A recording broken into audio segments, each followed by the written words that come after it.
Λοιπόν, η επόμενη ομιλία είναι από τον Brian Teeman, ο οποίος θα μας πει τι πιστεύουμε ότι χρειαζόμαστε σε ένα site και αν πραγματικά το χρειαζόμαστε ή όχι. Είναι στα αγγλικά, οπότε... So, I'm obviously going to talk to you in English. Sorry, don't speak any Greek. If I speak too fast, please wave at me, I will slow down a bit. If you don't understand me, you can throw things. It won't make any difference, but you will feel better. So, the last talk was a very serious talk, a very important subject. This is an even more important subject, but it's not that serious. I want to talk to you about building websites that your clients want.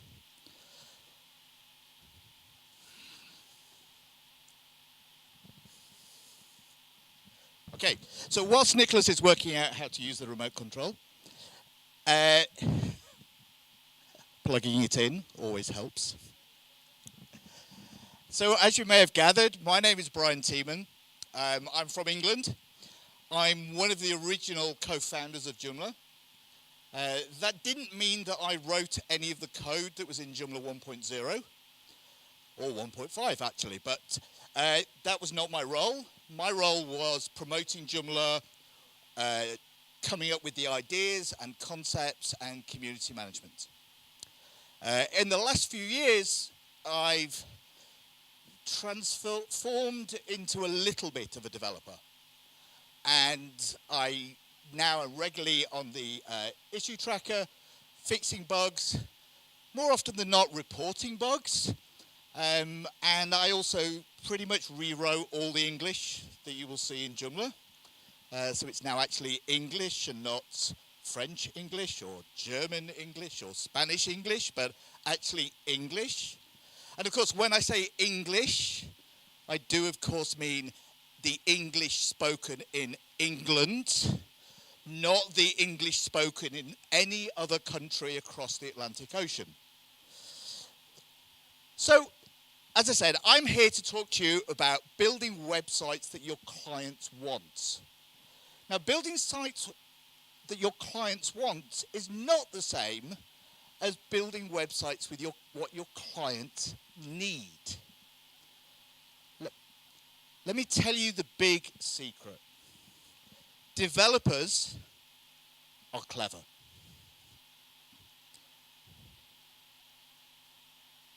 Clients are stupid. Group development teams are great, and Joomla development teams are awesome. We know what works on the website. So this is our client. And if we go to our client and ask him, you want a new website? He's going to tell me that he knows what he wants. He wants everything that he's ever seen on any website, anywhere in the world, on his website. Because Joomla is awesome and Joomla can do anything. And he wants it now. Not next year, now. Because Joomla is easy and quick and powerful and simple, so you can do everything. So let me introduce you to my web company. This is Spice Loaf Web Dev. And this is my sales team. And my sales team, my top salesperson, always says to the client, tell me what you want. What you really, really want.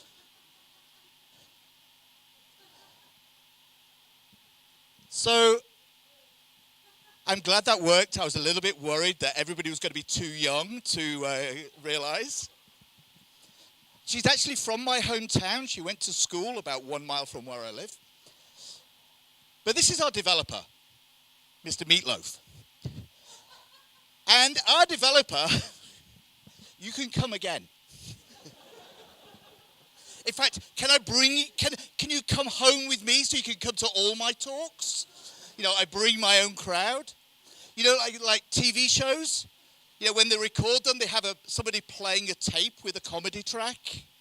Yeah? Great. So this is our developer, and he says, I will do anything for you, but I won't do that.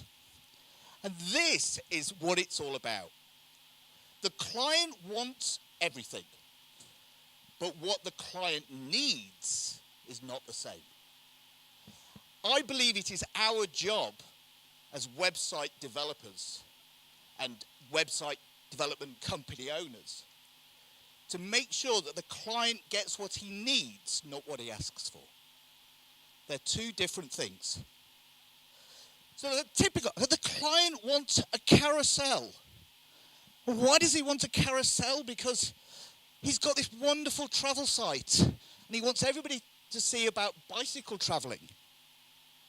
And he wants them to see about rock climbing. And he wants them to see about a camping adventure. And he wants it all to go nicely. And even that fire, I want that to flicker. I want it to really, and I want the cyclist, I want him to cycle onto the screen. And I've seen it on other sites, so I know it can be done. Well, it can be done, but surveys have shown 1% of visitors will click on a carousel. And it gets worse. 89% of the people that clicked only ever click on the first one. So it looks beautiful. It serves no purpose whatsoever. If anything, it just takes development time to build. It takes the user's time for it to display on the screen. It's a waste of time. But 100% of department heads will be happy because their product is on the top of the website. We are not here to build websites that the staff are happy with. We're there to build websites that the customer can find useful. So, no carousels. What else does this client want? Well, he wants a subscribe button. Subscribe to newsletters. He wants push notifications so that he can send all of his people notifications of his latest product, his latest microphone that nobody really wants unless they're looking for a microphone. But he wants to send push notifications. And of course, he wants to have a live chat button on the website because somebody else has it. It looked quite cool. I don't think anyone will ever use it on his website that's for the local church, but he wants a live chat. I'm not going to do that, and nor should you. We can have lots and lots of things on the website, but there is no point if they don't make sense for that specific client. You can go to the Joomla Extensions directory. There's an extension for everything that I've mentioned and more. But just because it exists doesn't mean it goes on your website. Because this is what the client sees. They read it, they're on Google, and they get a search result, and it sounds perfect. And they click on the link. First of all, they have to accept cookies. Oh, do I want to allow notifications? Sign up for our newsletter. I just want to read this article. I don't even know what you do yet, whether I want to sign up, but you want me to go through all these steps first. Now, by now, most of the people that came to the site have not even bothered. They've left. But those that are still there, oh, now we have to disable the ad blocker because Google Ads brings up so much revenue for our company that we've got to put Google Ads on the website. No, you don't. And it's even worse if you force people to turn it on. But I'm now going to disable the ad blocker. That takes another couple of minutes. Now I can see the article, and you know what? Wasn't that interesting? People using the web are not stupid. if they have this experience once, every single time they go to a website that blocks them with a big subscribe now button or something like that, they will just assume that it's going to have lots of these. Just like this website. They've gone. You've lost them. So think really, really carefully before you put these pop-ups on. I was on CNN.com last night. CNN.com starts up, cookie. Okay, GDPR. Okay, there's my content. I'll start reading it. The video has started auto-playing. I didn't even want to watch the video. I wanted to read. You know, I'm over 6 years old. I know how to read. So I'm reading. As I scroll down, oh, the video has now moved to the top corner to make sure that I can still watch the video whilst I read. Yeah, right. Now I can do two things at once. No, I'm a man. So I'm scrolling down. Halfway down, the article is broken up by a subscribe to the printed to CNN. No. I just want to read this one article. Keep going down. Finally finished it. At the bottom, there were lots of links. So, no, I finished. I go to my browser and I click to close the tab. And what happens? We're really sorry to see you go. Okay, I'm not going back to CNN.com. Yeah?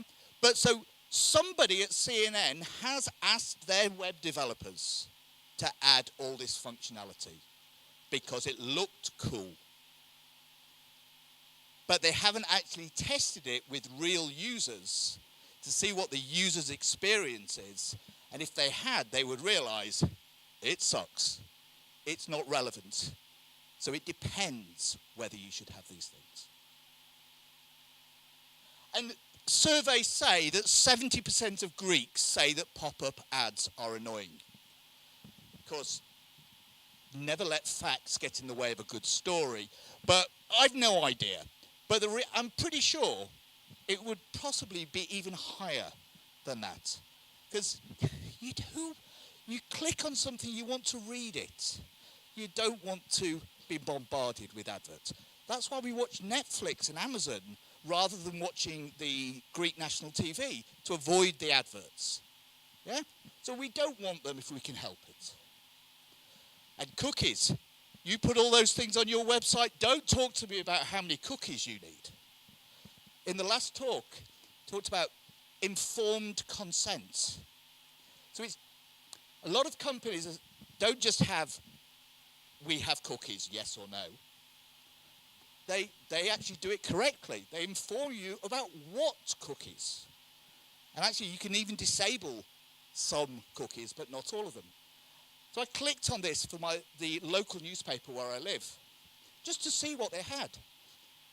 And on the left, it says, you can disable them all, but the website won't work. Okay. And on the right, it listed the cookies. And I was going to take a screenshot, but unfortunately, it had a scroll bar. And on the screen, there was 16 lines of the cookies that they had that began with the letter A. Yeah? It just went on and on and on. Every time you put something like that on your website, you annoy your users and you slow down your website. So just because the client wants it, it's our job to deliver what they need, not what they want. So our client wants everybody to be able to share his amazing content. He spent a lot of time writing this about my company, which says, this fabric shop was founded by my father in 1920. And he used to have 7 shops, and I now have 2. And my father died 10 years ago. He wants to have a share button on that. That's a true story, real client of mine. But he didn't just want a share button. He wanted to make sure you could share it everywhere. So he wanted a Facebook share, a Twitter share, a Google Plus share, Like, even though, like, Google Plus is now dead, he didn't believe me because everybody else still has Google Plus shares on. And before somebody looks at my blog, there is probably a Google Plus share on my blog. He wanted it share on Pinterest, on LinkedIn, and on Reddit. These share buttons, they can be appropriate for your site. It depends. It definitely was not appropriate for the About My Wall shop. No one is ever going to share that. But if you put those buttons on, just those 6, it's that 13 extra requests that go to the server. Or to lots of servers, I should say. Because you're pulling in the buttons from Facebook, from Twitter, from LinkedIn, etc. That's slow. How slow? Well, and if you add the counters as well to show that nobody has ever clicked and liked this button, trust me, people do. If you add the counters, it gets even more. But just those 6 adds 191k. Now, you might not think 191k is a lot when you're working on your super fast broadband in your office, but wait till you're in the shops and you're looking on your phone. Yeah? Or if you're in Greece and the broadband is just really slow. All of this stuff makes a difference. If you want to put share buttons on your website, there are 2 ways you can do it that don't have lots of HTTP requests and don't really slow down your website. I still think they're a stupid idea, but you can do it. It's actually the way that Joomla.org does it, the share buttons on there. They're not loading any script or anything from Twitter or Facebook. They're just links with pictures on Joomla's website. You don't need to embed Twitter's code on your website in order to send a tweet to the web. You can just do it with a link. Very simple. It's very fast. It has no GDPR issues. And it just makes everything better. So if anybody asks me to do that, I'm just not going to do that. Now, this next one, I don't think I've ever had a client or spoken to that I've built a website for or that I've worked as a consultant for that has not said that they wanted Google Analytics. Right. Some of those sites were intranets. They don't go outside the company. So that's not going to work. One of the sites that I personally look after is for a church. The church has 300 family members. And of course some of those are elderly and are not online. So let's say there's 200. If all 200 people went once a week to the website, that would be awesome. It's not going to show up anything useful on Google Analytics. So don't put Google Analytics on your site unless it's going to show you something useful, unless you're going to have enough visitors for it to be useful. If you're running akibabackup.com, you're going to have tens of thousands of visitors. You can see where they come from. You can do stuff. On a small site, it's just your vanity. 3 people read my blog today. Mummy, I got another one. It doesn't help your business. But not only that, will you actually look at the analytics and do something? If Nicholas looks at his analytics and it's showing him that everybody's searching for one term and they're all ending up on lots of different places, it's telling him he needs to do something to change. But if you're not looking at your analytics, why have you got them?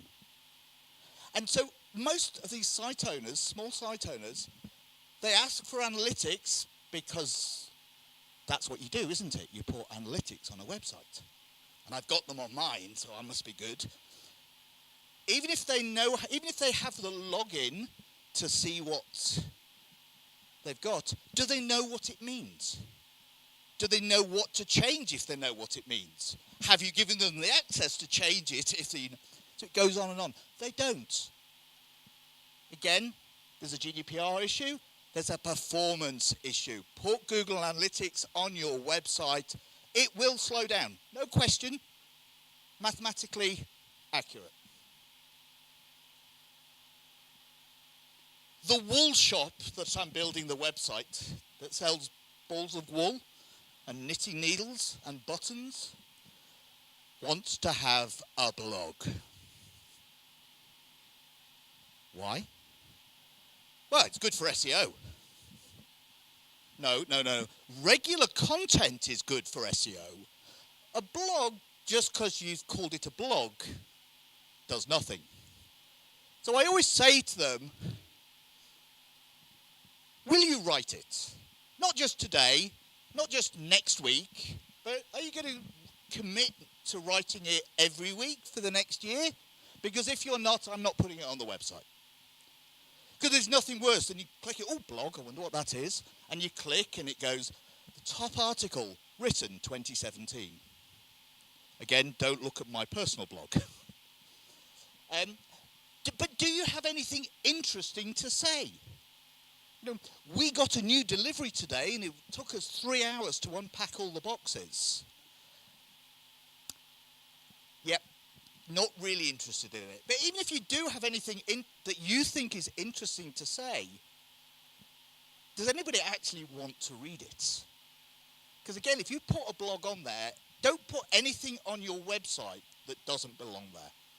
Don't put anything on your website that doesn't have a positive use. And of course, he actually wants comments as well.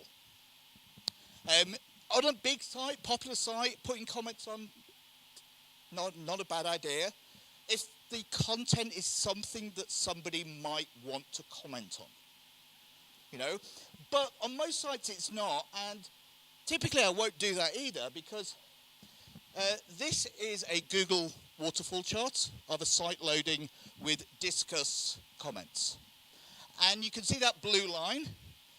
That's the line where the website stops rendering for 1.3 seconds until it gets the next bit of discuss code and it carries on. This is the exact same site without it. Yeah, no blocking, just goes straight through. So it's performance as well. The comments added nothing to your site. They took away a lot. They gave a worse user experience. And I feel the need for speed whenever I'm doing my websites. And I'm really, really strict. If I'm looking for information on the web, if the page takes a while to load, I've gone. There's more than one place on the web to find the information you want. There's more than one place on the web to buy the item that you want. Users are the same. Why should they suffer through a 5-second page load when they could have already clicked on the other number 2 link on Google and got the answer? Yeah? People live in we live in a world where time matters. Everything has to be fast, fast, fast. The faster it is, the better it is. Google will rank you higher as well to make it faster. So even if your client says, but I want this, you can always tell them, your site will be faster, therefore Google will like you. Oh, okay then. Yeah? Tell them Google will like you more. Always seems to work for me. So, in conclusion, a fast website is a happy website. A fast website will give you a happy developer. So that your clients will be begging you to please, can I have a website? You'll have people knocking on your door. The shop next door has a much better website than me, and you built it for them. My web developer's rubbish. Can you do mine? Yeah, because that's how it works. People see your work and they judge you on it. If any of you put on the websites you deliver to your clients, some sort of logo at the bottom or developed by or anything, that's your adverts. Presumably that's why you've put it there, because, you know, I wouldn't put my name on the front of any of the sites I've been involved with. But presumably you've put it there as your advert, so make it good. Make it a great website, make it a fast website, and clients will be knocking on your door saying, I want a website like that because you built it for them and it rocks and my website doesn't. So, in conclusion, anybody can make the web. Little kids at school can build websites. Only Joomla makes the web better. And on that note, thank you very much.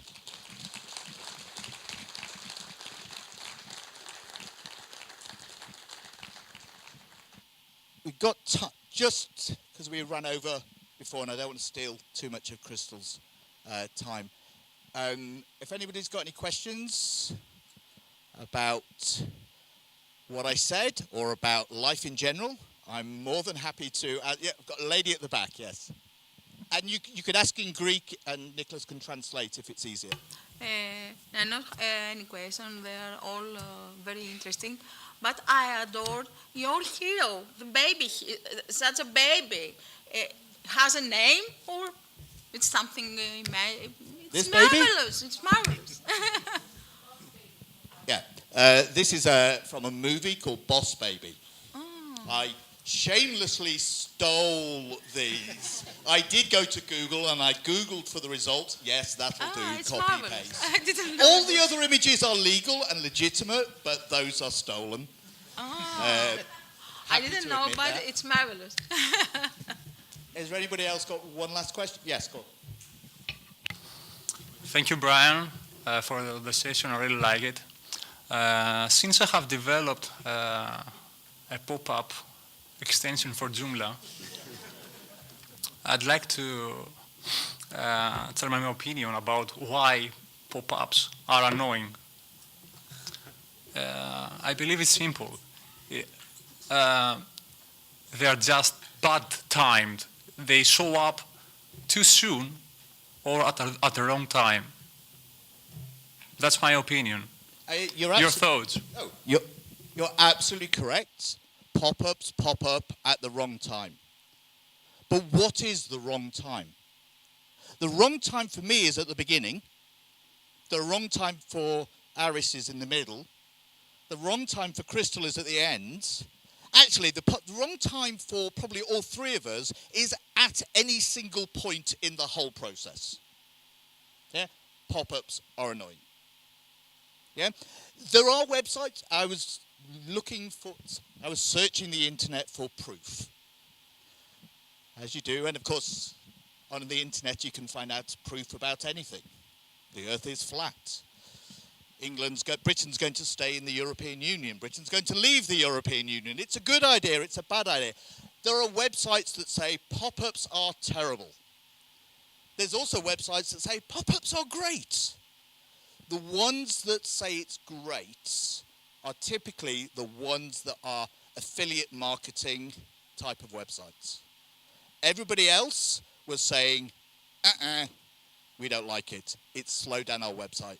But the real answer is, every single group of users are different. Whether that's by nationality, by gender, by their interest groups, by their age group. The only real way you can tell is by testing it. Okay? And I'm not going to steal any more of Crystal's time or possibly her content. Okay? But it's a good introduction for us. So thank you very much. I've got no time for questions, but there is another session at the end where we've got questions.